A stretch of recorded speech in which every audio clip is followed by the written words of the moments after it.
وآلہ وصحبہ وبارک وسلم۔ حمد و تعریف و توصیف اللہ جل مجدہ الکریم کی ذات بابرکات کے لیے، جو خالق کائنات بھی ہے اور مالک ششجہات بھی۔ اللہ جل وعلا کی حمد و ثنا کے بعد رسول رحمت، شفیع معظم، نبی محتشم، حضور ختمی المرتبت صلی اللہ علیہ وآلہ وسلم کے حضور ناز میں اپنی عقیدتوں، ارادتوں اور محبتوں کا خراج پیش کرنے کے بعد واجب الاحترام، ذوی الاحتشام، عالی مرتبت سامعین و حاضرین، السلام علیکم ورحمۃ اللہ وبرکاتہ۔ سیرت النبی صلی اللہ علیہ وآلہ وسلم کے عنوان سے منعقدہ اس تقریب میں تھوڑے وقت کے لیے کچھ باتیں آپ کے گوش گزار کرنے کے بعد اجازت چاہ لوں گا۔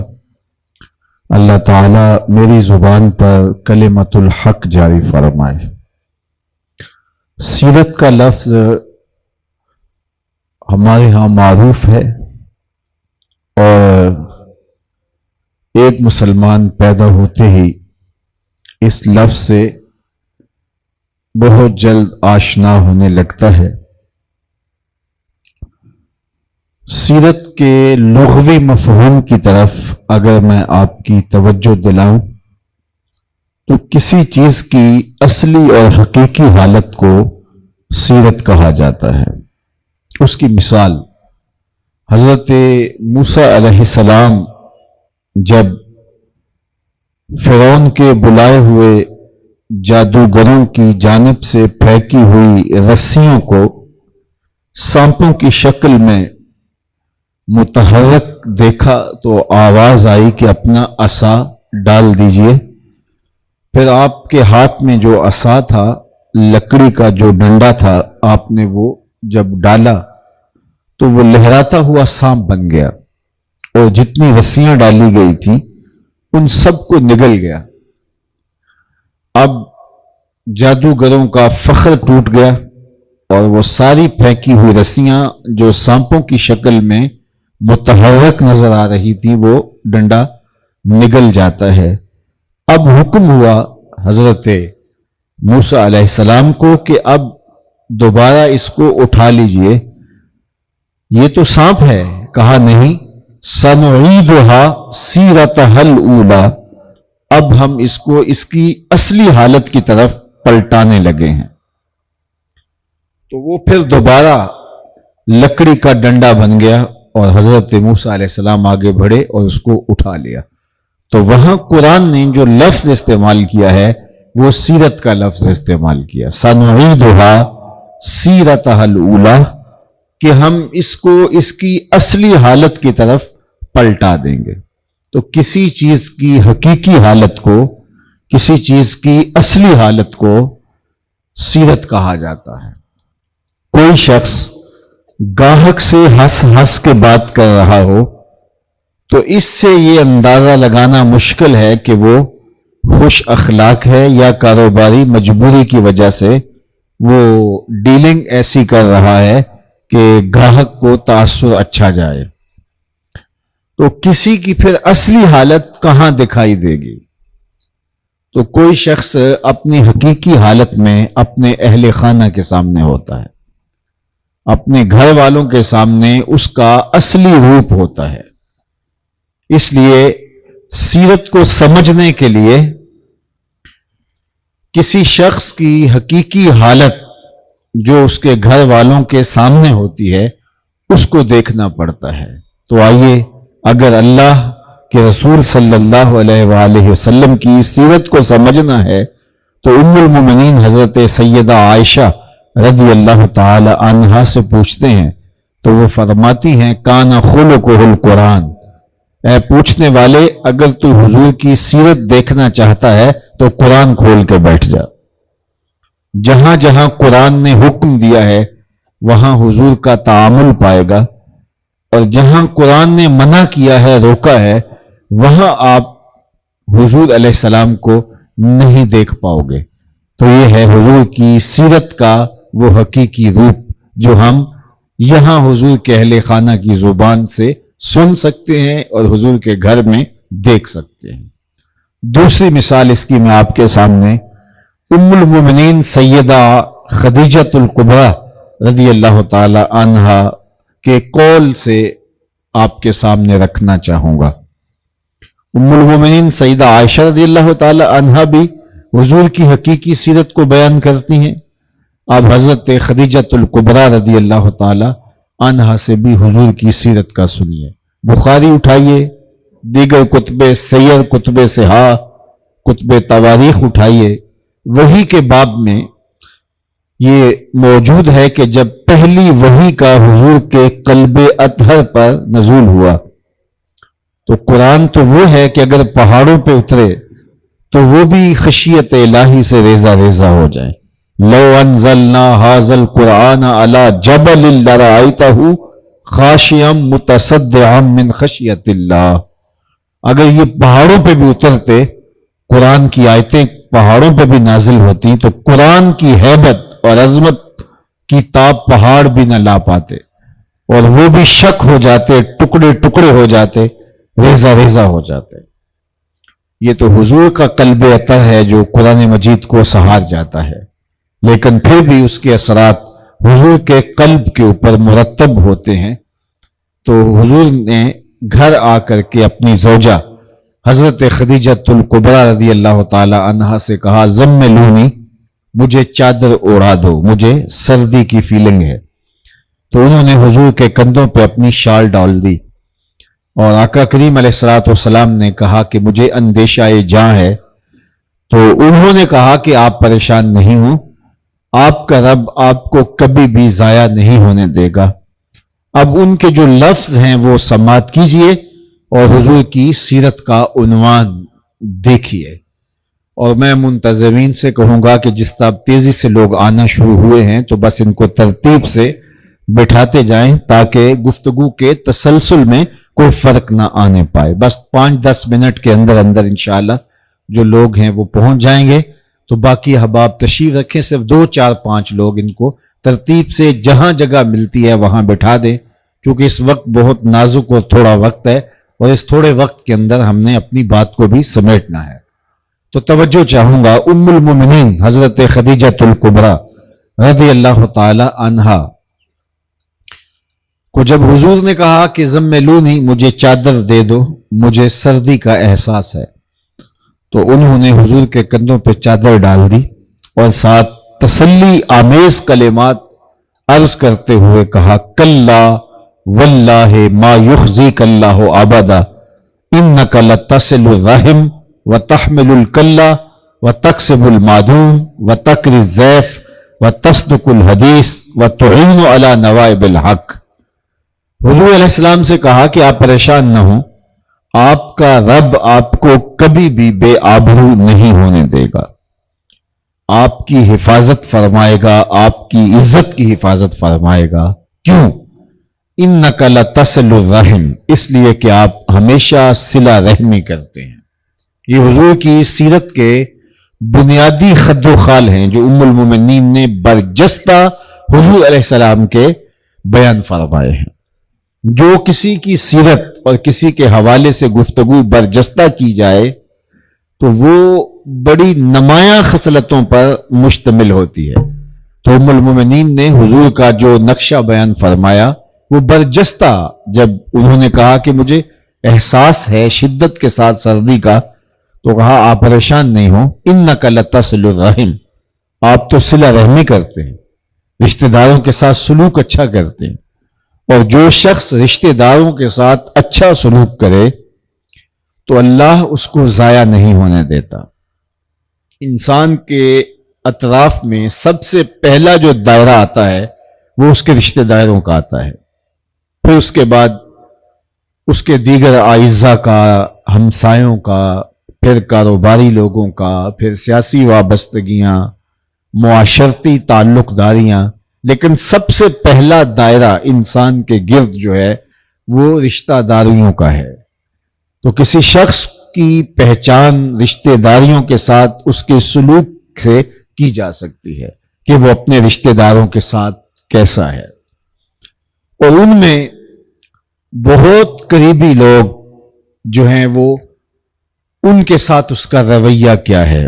رشتہ داروں کے تلخ رویوں کے باوجود اس کا رویہ کس طرح کا ہے۔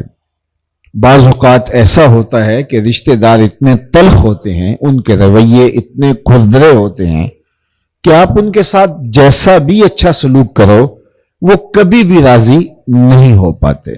یہ جس معاشرے میں کم از کم ہم جی رہے ہیں، تو اس معاشرے کے اندر ہم دیکھ سکتے ہیں کہ ہر شخص رشتہ داروں سے نالاں ہے، پریشان ہے، لیکن رشتہ داروں کے رویے کچھ بھی ہوں، وہ تم سے راضی ہوں یا نہ ہوں، تم اپنے ضمیر میں اطمینان محسوس کرو کہ میں ان کے ساتھ کوئی زیادتی تو نہیں کی۔ اللہ کے محبوب علیہ السلام کے ساتھ آپ کے رشتہ داروں نے جو سلوک کیا وہ تاریخ کے اوراق میں موجود ہے۔ ابو لہب نے جس طرح حضور علیہ السلام کو اذیتیں پہنچائیں جبکہ یہ رشتے میں چچا لگتا تھا، سب سے پہلے جو تکلیف دہ جملہ کہا حضور نے جب جبل صفا پہ سب صنادید قریش کو بلا کے کہا، اگر میں کہوں کہ پہاڑ کی دوسری جانب سے ایک لشکر آ رہا ہے جو تمہیں تاخت و تاراج کر کے رکھ دے گا، تو بتاؤ میری اس بات کو مان لو گے؟ تو انہوں نے کہا کہ ہم پہاڑ پہ چڑھ کے دیکھیں گے، اگر نظر آ گیا تو فبہا، نظر نہ آیا تو پھر بھی کہیں گے ہم اندھے ہیں آپ سچے ہو، اس لیے کہ ہم نے زندگی بھر آپ کو جھوٹ بولتے نہیں سنا۔ تو فرمایا اگر تم مجھے اتنا سچا مان رہے ہو تو پھر قولوا لا الہ الا اللہ، تو پھر کہو اللہ کے علاوہ کوئی نہیں جو عبادت کا استحقاق رکھتا ہو، وہی معبود حقیقی ہے، وہی معبود برحق ہے، اور دین کی دعوت دی۔ تو جس شخص نے سخت جملے کہے وہ رشتہ دار تھا ابو لہب، رشتے میں چچا لگتا تھا۔ حضور نے شہادت کی انگلی اٹھا کر واز کیا تھا، اس نے کہا تبًا لک ہنالک سائر الیوم الہذا جمعتنا معاذ اللہ، تو اس کے جواب میں اللہ نے کہا تھا تبت یدا ابی لہب و تب، ظالم تیرے دونوں ٹوٹ جائیں۔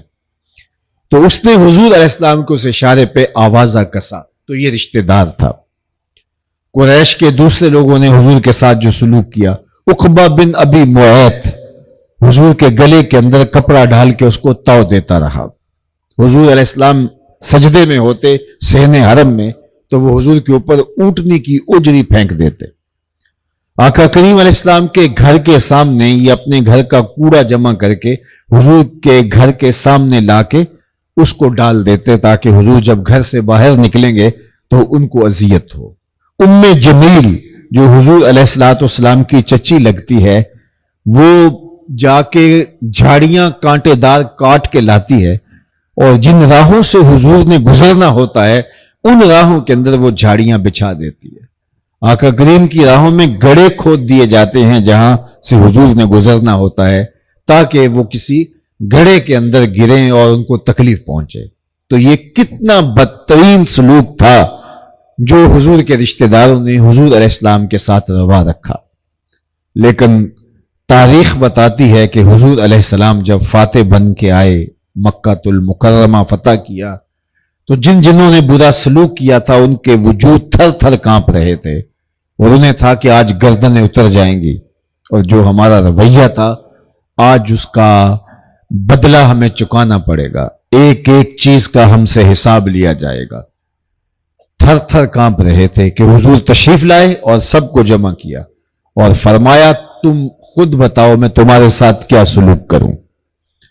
تو انہیں یہ تھا کہ گردنیں تو اتر جائیں گی، لیکن اگر یہ معافی دے دیں تو چلو شہر بدر کر دیں تو گردنیں اترنے سے بچ جائیں۔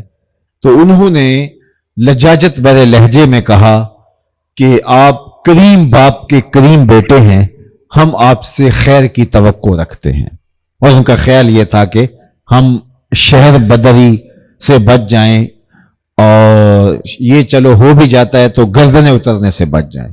لیکن ان کی آنکھیں پھٹی کی پھٹی رہ گئیں، میرے اور آپ کے آقا و مولا نے فرمایا اذهبوا انتم الطلقاء، جاؤ آج تم سب آزاد ہو، اور آج میں محمد صلی اللہ علیہ وآلہ وسلم تم سے وہی کہہ رہا ہوں جو میرے بھائی یوسف نے اپنے بھائیوں سے کہا تھا، لا تثریب علیکم اليوم، آج تم پر کوئی مواخذہ نہیں ہوگا۔ اس وقت بھائی تھر تھر کانپ رہے تھے کہ ہم نے کنویں میں ڈالا، مالک ابن زغر کے ہاتھوں کوڑی رقم اور کھوٹے سکوں کے عوض بیچا، اور آج یہ عزیز مصر بن کے سامنے بیٹھا ہے، اور جب بھائی ان کو سمجھ آ گئی کہ عزیز مصری یوسف ہے تو ان کا وجود کانپ رہا تھا، لیکن حضرت یوسف علیہ السلام نے ان کو انتظار بھی نہیں کروایا کہ تھوڑی دیر اس کرب سے گزرنے دیا جائے پھر معافی کا اعلان کیا جائے، فوراً کہا لا تثریب علیکم اليوم، تمہارے اوپر آج کوئی مواخذہ نہیں ہوگا۔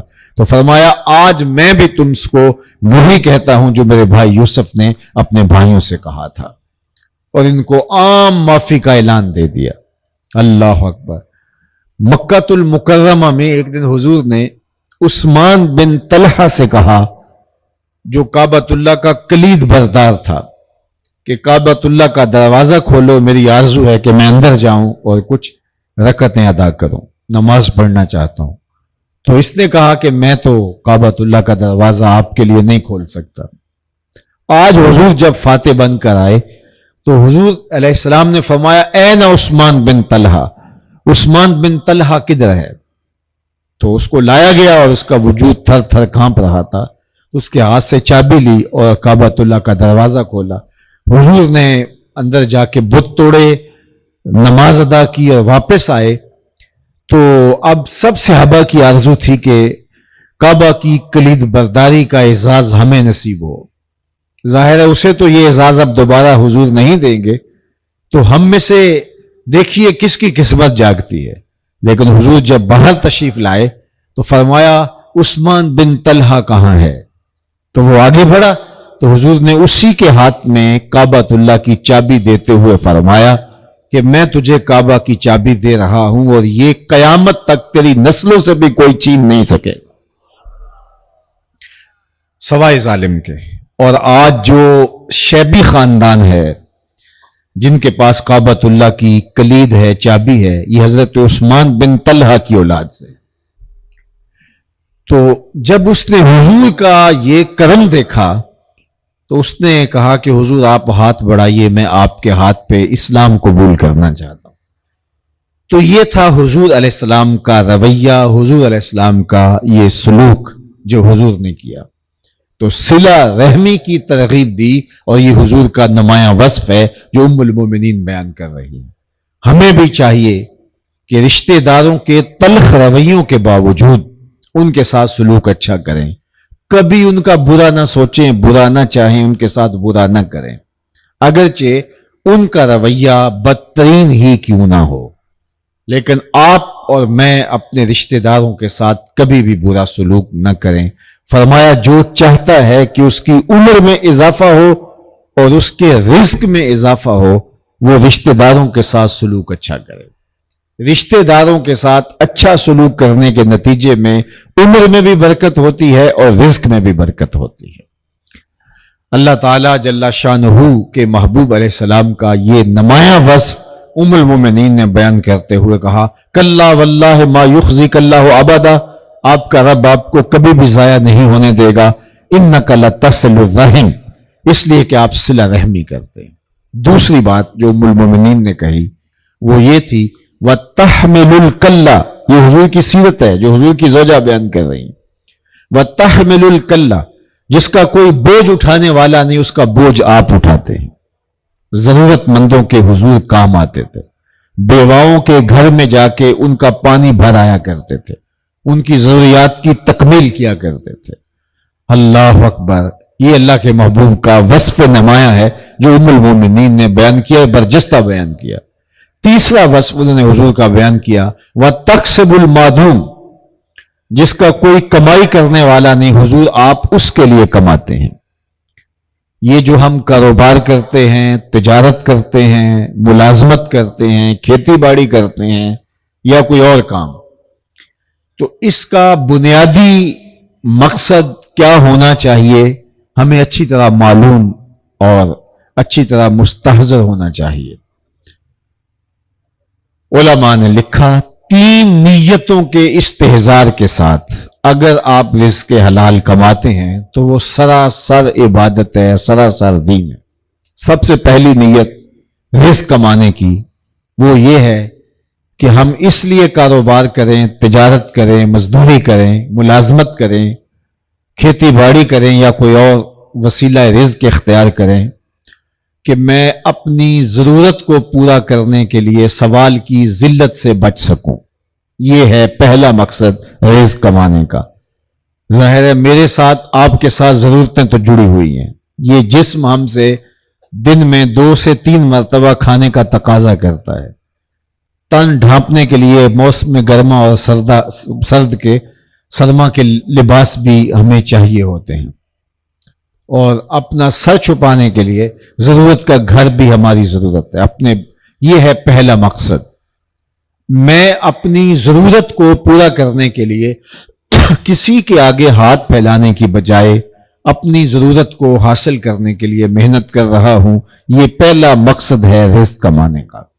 دوسرا مقصد، میرے ساتھ جڑے ہوئے جو لوگ ہیں، جو میرے زیر کفالت ہیں، میری اور آپ کی نیت ہونی چاہیے کہ میں اس لیے رزق کما رہا ہوں کہ ان کی ضروریات کی تکمیل ہو۔ میرے بچے ہیں، بیوی ہے، بوڑھے ماں باپ ہیں، اور جو میرے زیر کفالت لوگ ہیں، چاہے وہ چھوٹے بہن بھائی ہیں یا کوئی اور، ان کی ضرورت کو میں نے پورا کرنا ہے۔ اللہ نے ان کی ضرورت کو میرے ساتھ جوڑا ہے۔ اس کے لیے پردیس کاٹتے ہیں، اس کے لیے ملازمت کرتے ہیں، اس کے لیے پتھر توڑتے ہیں، اس کے لیے تجارت کرتے ہیں، اسفار کرتے ہیں، کھیتی باڑی کرتے ہیں، مشقت سہتے ہیں، لوگوں کی ملازمتیں کرتے ہیں۔ تو یہ دوسرا مقصد ہے کہ جو میرے زیر کفالت لوگ ہیں ان کی ضرورت کو پورا کیا جائے۔ تیسرا مقصد رزق کمانے کا علماء نے کہا یہ ہونا چاہیے کہ اللہ مجھے میری ضرورت سے اور میرے زیر کفالت لوگوں کی ضرورت سے اگر زیادہ عطا کر دے تو میں معاشرے کے ان لوگوں کی ضرورت پوری کروں گا کسی وجہ سے جن کی ضرورت پوری نہیں ہو پا رہی، اپاہج ہیں، کمزور ہیں، یتامى ہیں، مساکین ہیں، غربا ہیں، اراملہ ہیں، بیوگان ہیں، کثیر العیال ہیں، ان کی ضرورت میں پوری کروں گا۔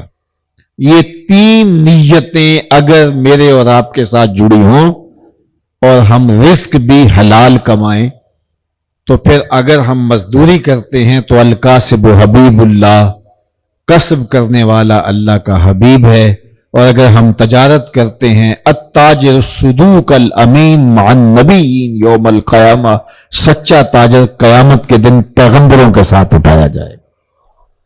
حتیٰ کہ جو ان 3 نیتوں کے استحضار کے ساتھ کوئی بھی کام کرتا ہے، مزدوری ہے، زراعت ہے، ملازمت ہے، کاروبار ہے، فیکٹری چلا رہا ہے، پردیس کاٹ رہا ہے، کچھ بھی ہے، اس مزدوری کرتے ہوئے، کاروبار کرتے ہوئے اس کو جو تھکن لگتی ہے، اس کو جو مشقت کی وجہ سے اس کا بدن ٹوٹتا ہے، یا اگر وہ ذہنی کام کر رہا ہے تو اس کے دماغ کو تھکن لگتی ہے، تو وہ جو تھکن اس کو ہوتی ہے اللہ نے اس کا اجر بھی لکھا ہوا ہے۔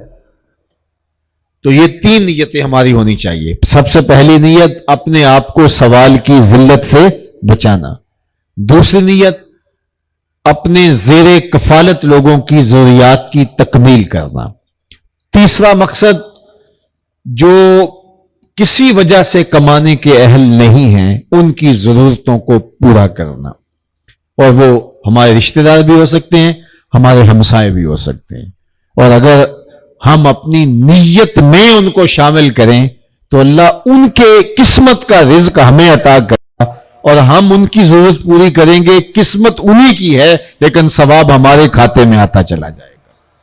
تو یہ نیت ہمیں کر لینی چاہیے۔ بلکہ میں کہتا ہوں اگر آپ کی توجہ ہو تو ہمارے ہاں جو گلیاں ہیں، ایک گلی کے اندر 15 20 یا 30 گھر ہوتے ہیں، چھوٹی گلی کے اندر 15 20 گھر ہوتے ہیں، بڑی گلی ہو تو کچھ زیادہ ہوتے ہیں۔ اگر تمام گلیوں میں رہنے والے لوگ اپنی گلی کے لوگوں کی فہرست بنا لیں تو اس میں زیادہ لوگ متوسط ہوتے ہیں، 2-4 لوگ اہل خیر ہوتے ہیں اور 4-5 گھر ایسے ہوتے ہیں جو غربت کی لکیر سے نیچے زندگی گزار رہے ہوتے ہیں۔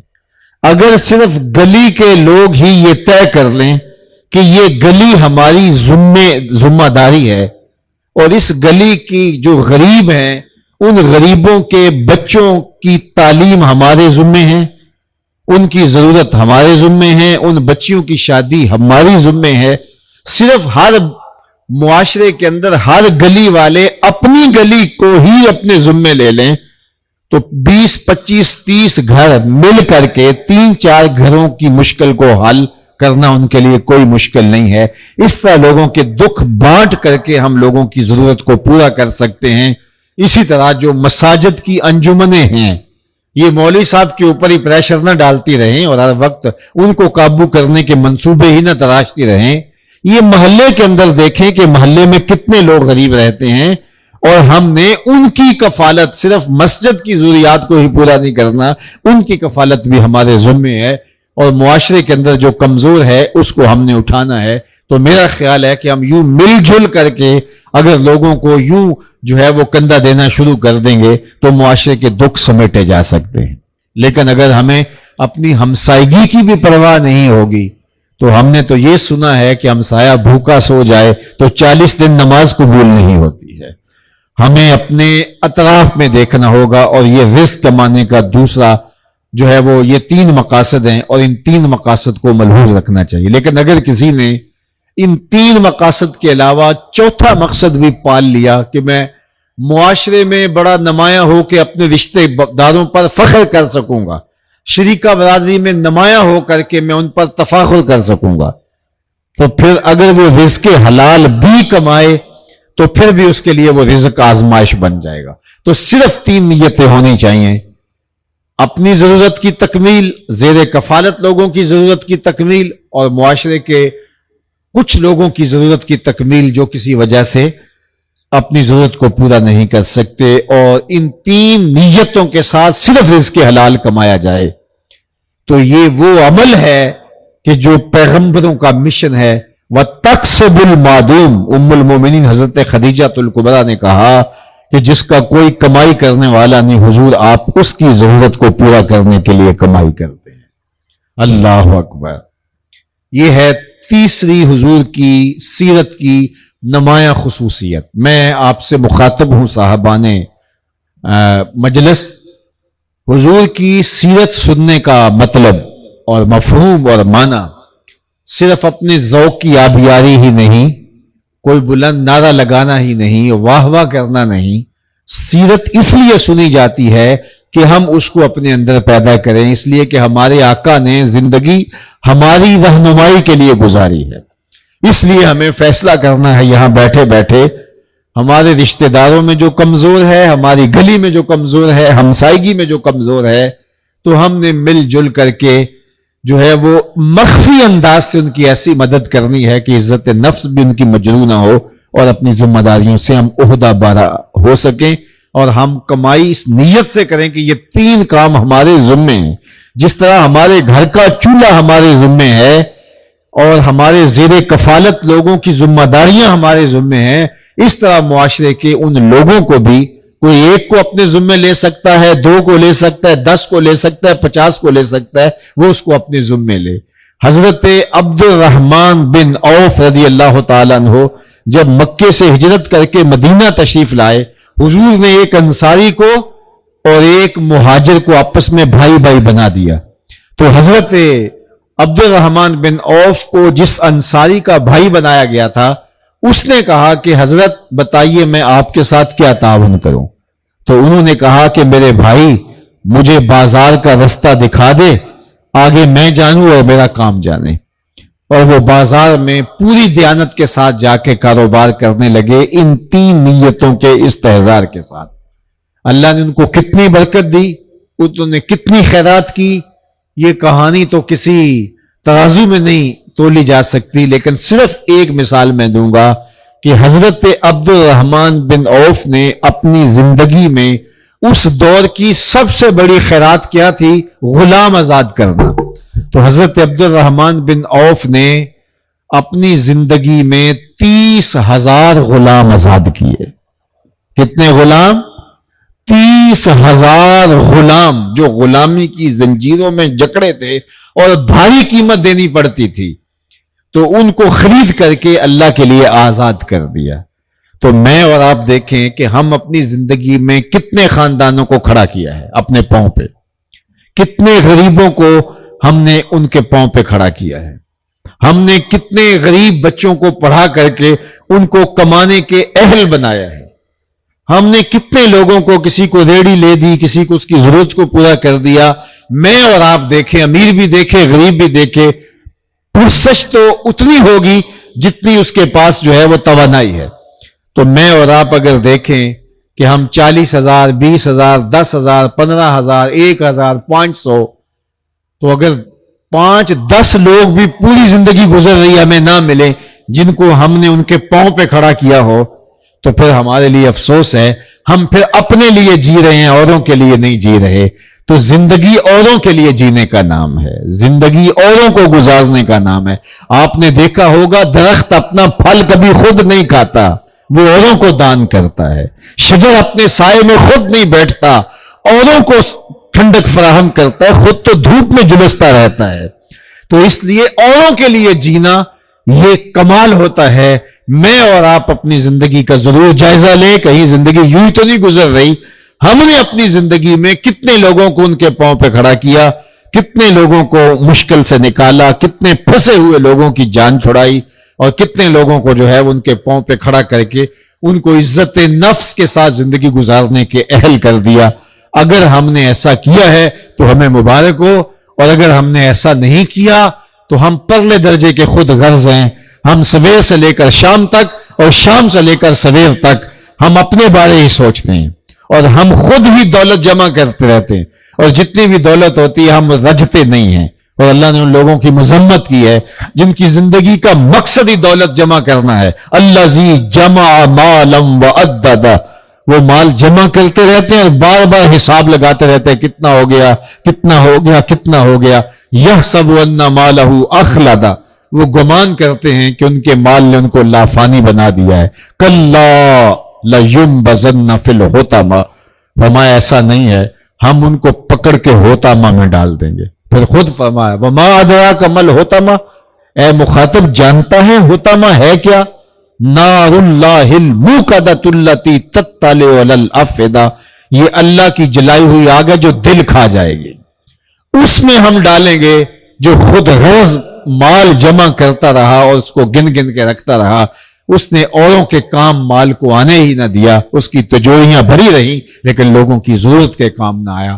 تو میں آج کس مجلس کے اندر آپ سب سے کہوں گا، چاہے وہ غریب ہے، وہ یہ نیت کرے کہ میں کماؤں گا اور جو ہے وہ اس مال سے اپنی اور اپنے بچوں کی کفالت کروں گا، اور کم از کم 10 15 20 50 لوگوں کو ان کے پاؤں پہ کھڑا ہونے کی، جو کھڑا کرنے کی کوشش کروں گا. میں مختلف یونیورسٹیز کے اندر جاتا ہوں تو جو مختلف بچے پڑھ رہے ہوتے ہیں تو میں ان سے عمومی طور پہ یہ کہتا ہوں کہ یہ وعدہ کریں، ہم ڈاکٹر بن رہے ہیں، ہم انجینئر بن رہے ہیں، تو جب ہم آگے بڑھیں گے تو ہم کچھ خاندانوں کو کھڑا کریں گے. وہ بھی سے ٹارگٹ کر لیں، ذہن میں رکھ لیں کہ ان کو ہم نے کھڑا کرنا ہے، ان کو پاؤں پہ کھڑا کرنا ہے. اگر ہم 70 سال سے یہ کر رہے ہوتے تو آج ملک اس حالت میں نہ ہوتا. اور یہ ہمارے نبی کی سیرت ہے، وَتَحْمِلُ الْكَلَّ وَتَكْسِبُ الْمَعْدُومِ. اللہ اکبر، جس کا کوئی بوجھ اٹھانے والا نہیں، حضور اس کا بوجھ اٹھانے والے تھے، اور جس کی کمائی کے لیے کوئی ذریعہ نہیں، اللہ کے محبوب اس کے لیے کمایا کرتے تھے. اور چوتھا وصف حضور کا ام المومنین نے بیان کیا، وَتَقْرِ الضَّيْفَ، آپ اعلیٰ درجے کے مہمان نواز ہیں. مہمان اپنی قسمت کا کھانا آپ کے دسترخوان میں آ کے کھاتا ہے، اور برکت جو ہے وہ رحمت لے کے آتا ہے، برکت چھوڑ کے جاتا ہے. اس لیے خوش دلی کے ساتھ مہمان کو کھانا کھلانا یہ اچھے اخلاق اور بہترین سیرت ہے جو میرے اور آپ کے آقا و مولا حضور ختم المرتبت کا مزاج گرامی تھا. آدھا فقر، بھوکوں کو کھانا کھلانا اور برہنہ بدن لوگوں کو لباس پہنانا ہے. یہ حضرت شیخ عبد القادر الجیلانی علیہ رحمہ و رضوان نے لکھا، اور فقیر کا مزاج یہی ہوتا ہے کہ اس کا دسترخوان چلتا رہے، لوگ آتے رہیں کھاتے رہیں، اٹ کھڑکے دکڑ وجے تتا ہوئے چلا، آن فقیر کھا کھا جاون راضی ہوئے بلا۔ تو فقیر کا مزاج یہ ہوتا ہے کہ لوگ جو ہے وہ اس کے پاس آئیں اور اس کا دسترخوان چلتا رہے، اور اسے خوشی ہوتی ہے جب اس کے دسترخوان سے آ کے لوگ کھاتے ہیں۔ بلکہ میں آپ کو بتاؤں کہ جو کسان کھیتی بوتا ہے، گندم لگاتا ہے یا کوئی اور فصل لگاتا ہے، کوئی پھل لگاتا ہے، تو چڑیاں آ کے اس سے کوئی دانے چگ جاتی ہیں، تو چڑیاں جو دانے چگ جاتی ہیں، اللہ جل شانہ صدقے کا ثواب اس شخص کے نامہ اعمال میں درج فرماتا ہے۔ تو ہمیں لوگوں کے لیے نافع ہونا ہوگا، لوگوں کی ضرورت کو پورا کرنا ہوگا۔ یہ میرے حضور علیہ السلام کی سیرت ہے۔ پانچواں وصف حضور کا جو ام المومنین نے بیان فرمایا، وَتَصْدُقُ الْحَدِيثِ، حضور آپ کا نمایاں وصف یہ ہے کہ آپ ہمیشہ سچ بولتے ہیں، زندگی میں آپ نے کبھی جھوٹ نہیں بولا۔ اب میں اور آپ اس نبی کے ماننے والے ہیں جس نبی کو اعلان نبوت سے قبل بھی صادق و امین کہا جاتا تھا۔ اللہ اکبر! یہ میرے اور آپ کے آقا و مولا کی سیرت ہے کہ وہ صادق بھی ہیں اور امین بھی، امانت دار بھی ہیں اور سچے بھی ہیں، اور ہم اس نبی کے امتی ہیں۔ اور اپنے اندر اتر کر کے دیکھیں کہ ہمارے ہاں سچ کہاں تک ہے۔ آج ہمارا تاجر بولتا ہے اگر جھوٹ نہ بولیں تو سودا ہی نہیں بکتا۔ میں کہتا ہوں یہاں جاپان والے کیسے بغیر جھوٹ کے زندگی گزار رہے ہیں، کیسے جھوٹ کے بغیر سودا بیچ لیتے ہیں۔ ہم کہتے ہیں کہ سودا ہی نہیں بکتا۔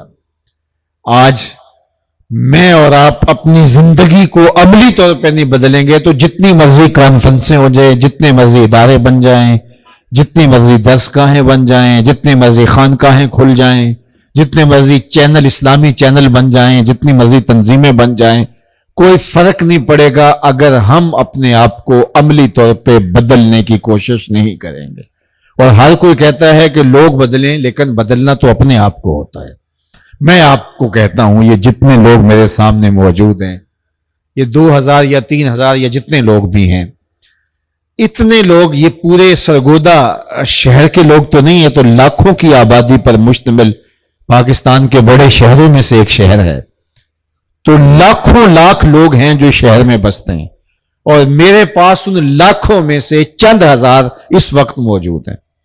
یہ چند ہزار لوگ جو یہاں موجود ہیں، یہ اگر یہاں بیٹھے بیٹھے ارادہ کر لیں کہ صبح سے ہی جھوٹ نہیں بولیں گے، 2 نمبر سودا نہیں بیچیں گے، تو یہ لاکھوں کا شہر جو لاکھوں موجود نہیں ہے، صرف اتنے لوگ پختہ ارادہ کر کے چلے جائیں تو صبح سے ہی دیکھنا آپ کا شہر بدلا بدلا دکھائی دے گا۔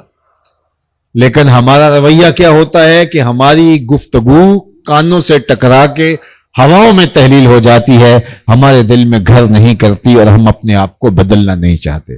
اللہ کے محبوب صادق بھی تھے اور حضور امین بھی تھے، اور کافروں نے حضور علیہ الصلوۃ والسلام کی صداقت اور امانت پہ بات نہیں کی ہے۔ جب حضور کو قتل کرنے کے درپے ہوئے اور کفار نے جمع ہو کے حضور کے گھر کا محاصرہ کیا، تو آپ جانتے ہیں کہ حضور نے حضرت علی المرتضیٰ کو فرمایا تھا کہ علی تم میرے بستر پہ لیٹ جاؤ، صبح لوگوں کی امانتیں دے کے واپس چلے آنا۔ کفار کی امانتیں اس دن بھی حضور کے گھر میں پڑی تھی جب وہ حضور کو شہید کرنے کے درپے تھے، انہوں نے امانتیں نہیں نکلوائیں۔ انہیں یقین تھا کہ ہم جو بھی کارروائی کریں ہماری امانتیں ضائع نہیں ہوں گی، اس لیے کہ یہ امانتیں محمد عربی کے پاس پڑی۔ ہم تو کسی سے تھوڑا سا الجھ جائیں تو اس کی امانتیں تو ہم ہڑپ کر جاتے ہیں، لیکن وہ قتل کے در پہ ہیں، لیکن ان کی امانتیں حضور کے گھر میں ہیں، انہیں کوئی ڈر نہیں تھا کہ امانتیں ضائع ہوں۔ اور دوسری جانب ان حالات کے اندر بھی حضرت علی المرتضیٰ کو اپنے بستر پہ لٹایا، کالی صبح اٹھنا اور لوگوں کی امانتیں دے کے واپس چلے آنا۔ کسی نے حضرت علی سے کہا کہ وہ حضور کے گمان میں تمہیں بھی تو قتل کر سکتے تھے، تم رات تو حضور کے بستر پہ جب لیٹے تو چین کی نیند تو نہیں آئی ہوگی۔ کہا میں تو آرام سے سو گیا تھا، بڑی میٹھی نیند آئی تھی۔ کہا کیسے؟ کہا حضور نے کہا تھا علی تم میرے بستر پہ لیٹ جاؤ، صبح اٹھنا ان کی امانتیں دے کے مدینے چلے آنا. مجھے یقین تھا صبح اٹھوں گا بھی، امانتیں بھی دوں گا اور مدینے بھی خیر سے پہنچوں گا، اس لیے کہ حضور نے فرما دیا تھا. تو ان کی امانتیں واپس کی گئی جو حضور کو شہید کرنے کے در پہ تھے. اور میں اور آپ دیکھیں کہ ہم قدم قدم پہ جھوٹ بولتے ہیں. اور حدیث میں صحیح حدیث ہے، جب کوئی شخص جھوٹ بولتا ہے تو اس کے منہ سے بدبو نکلتی ہے جھوٹ کی بولنے کی وجہ سے.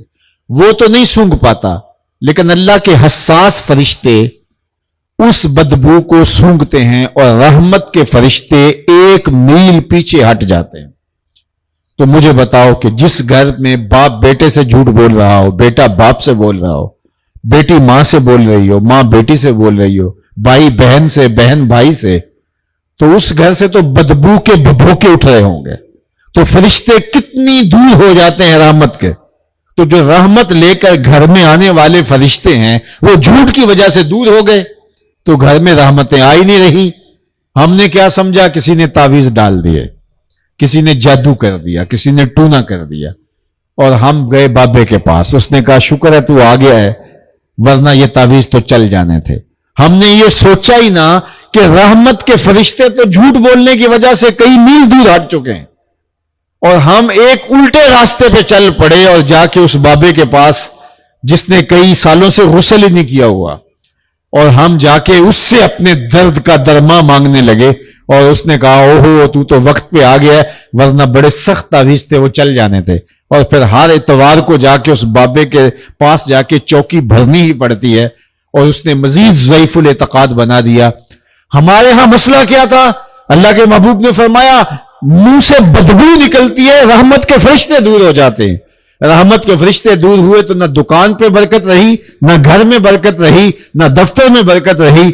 ہم اس برکت کو واپس لانے کے لیے ہمارے اپنے پاس نسخہ موجود ہے کہ جھوٹ چھوڑ دیں، سچ بولنا شروع ہو جائیں، تو رحمت کے فرشتے رحمتوں کے بنڈل لے کر ہمارے گھر میں اترنا شروع ہو جائیں گے.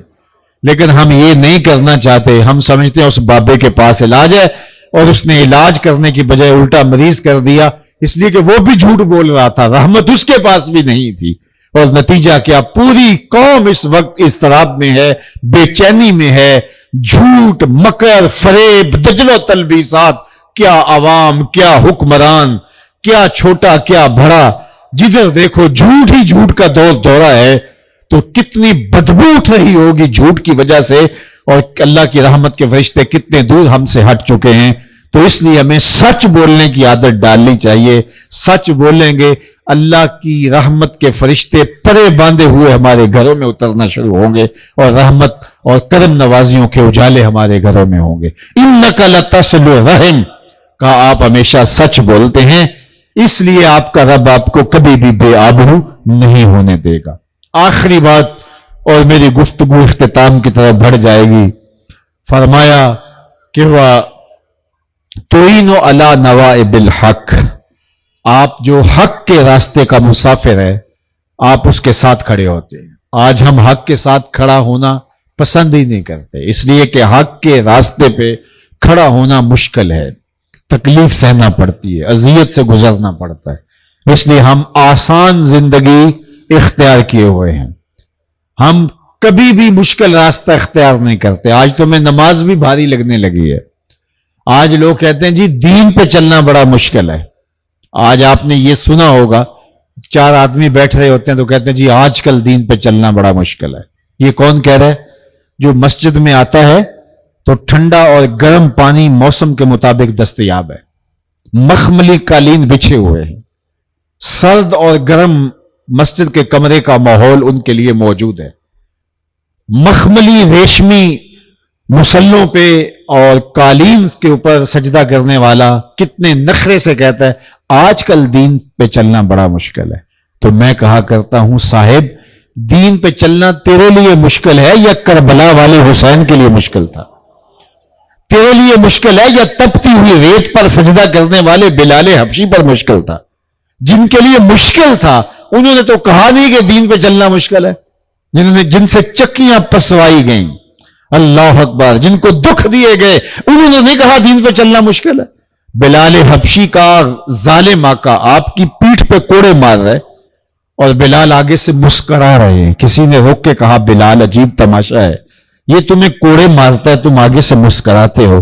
تو بلال حبشی نے کہا کہ تم جب ایک مٹی کا پیالہ خریدنا ہوتا ہے بازار میں جاتے ہو تو اس کو ٹھونک بجا کر نہیں دیکھتے, کہیں کچا تو نہیں, آواز تو ٹھیک ہے.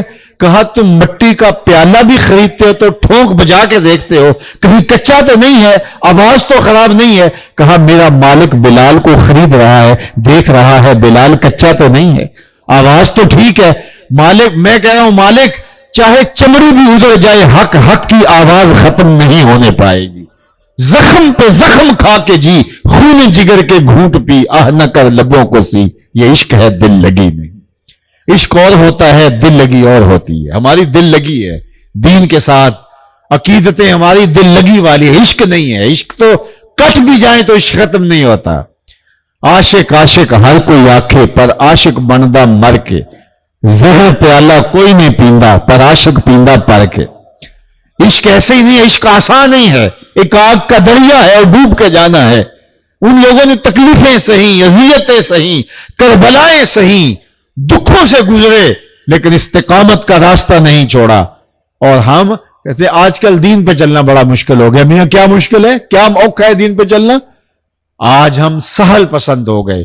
تو کہا حضور آپ کے یہ وصف ہیں کہ آپ دکھیے کے ساتھ, مصیبت زدہ کے ساتھ کھڑے نظر آتے ہیں, اور جو حق کی راہ کا مسافر ہے آپ اس کے ساتھ کھڑے نظر آتے ہیں اور آپ اس کا ساتھ دیتے ہیں. تو آئیے میں اور آپ سیرت النبی کانفرنس میں آنے والوں اپنے آپ پہ غور کریں کہ ہم اپنے آقا و مولا کے ساتھ صرف زبانی کلامی تعلق رکھتے ہیں یا حضور کی سیرت ہمارے اندر اتری ہوئی ہے. اگر اتری ہے تو مبارک, اور اگر اتری نہیں ہے تو پھر زبانی جمع خرچ کوئی معنی نہیں رکھتا. ہمیں عملاً بتانا ہوگا کہ ہم حضور کے غلام ہیں.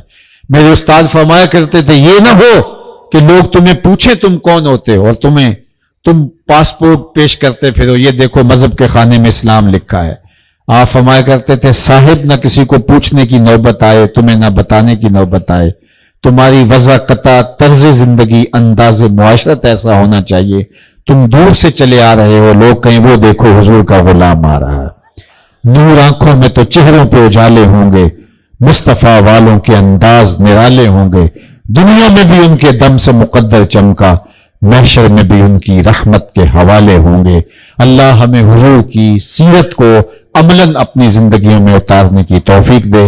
وآخر دعوانا ان الحمدللہ رب العالمین.